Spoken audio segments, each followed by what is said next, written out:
Chapter 3 of Bunny Rabbit's Diary by Mary Frances Blaisel.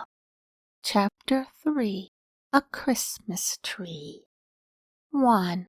The little pine tree stood near the path that led through the woods. In summer, the rabbits often sat under this tree to rest. The tree listened to the stories they told of the good times they had together.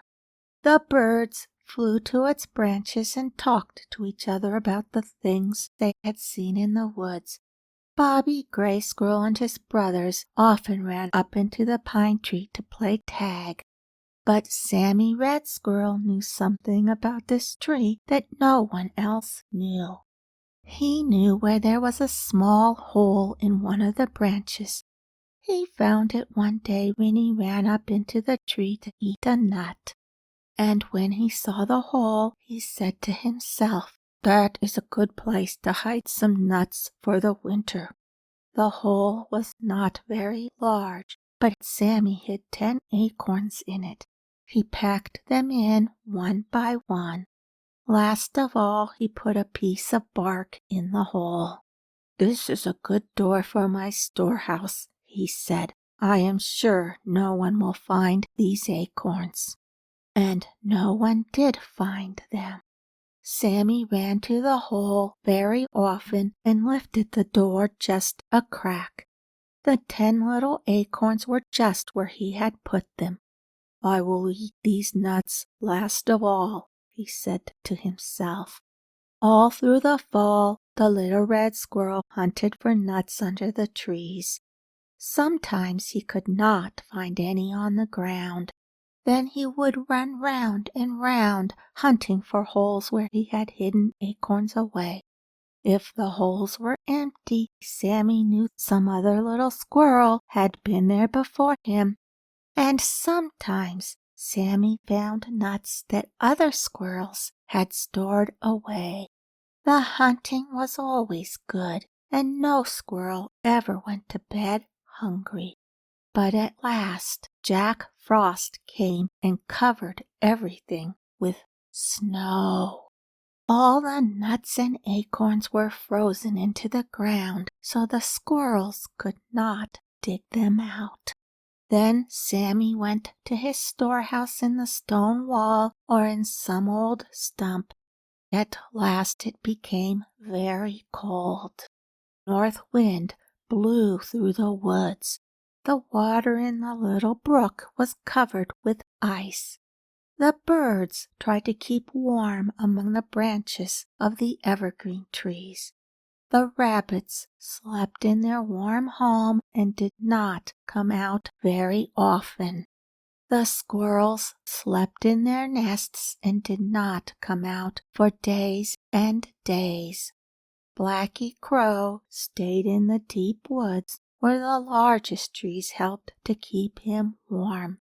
The ground had been covered with snow for 2 or 3 weeks, and the squirrels and rabbits had taken long, long naps.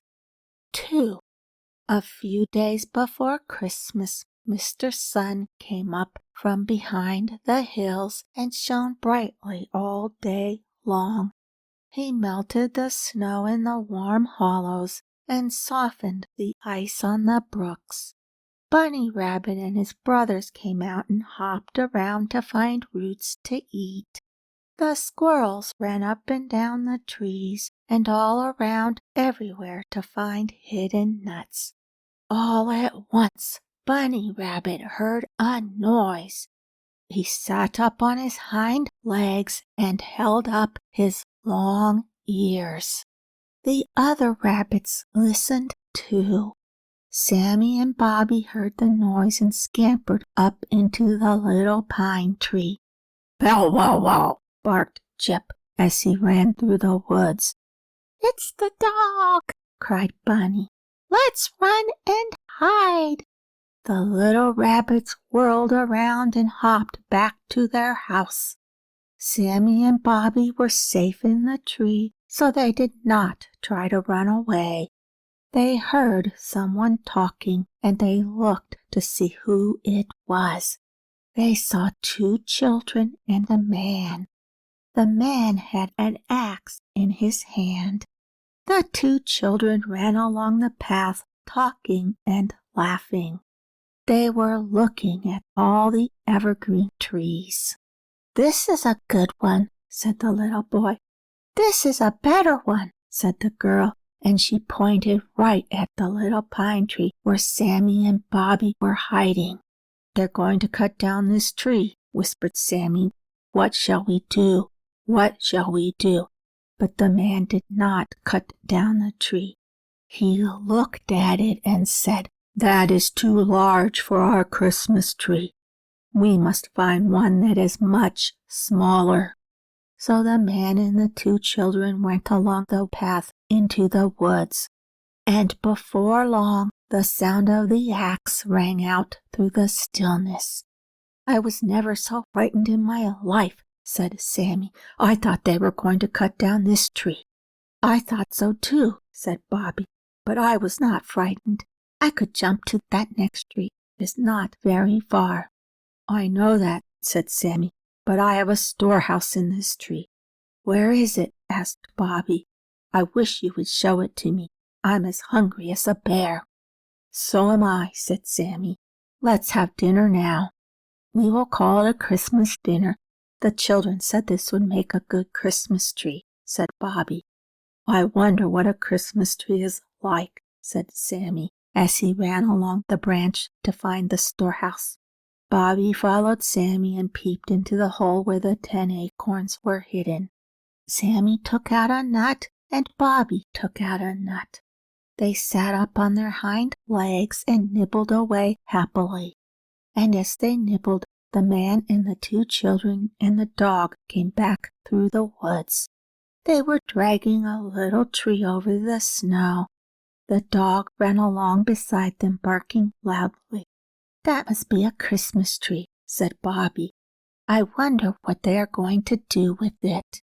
"Tweet, tweet," sang a little sparrow. "I can tell you, I saw one last year.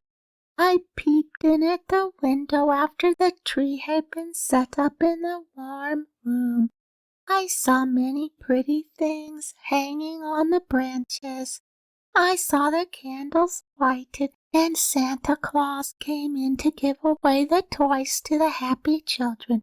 Oh, it was pretty, but I like to see the tree in the woods better." Then the little sparrow flew away, and the 2 squirrels ate another nut. "I think this is a good Christmas tree," said Bobby. "Yes," said Sammy. "A tree with a hole full of nuts is better than one covered with candles and toys." "It is better for squirrels," said Bobby, and then he took another nut. End of chapter 3.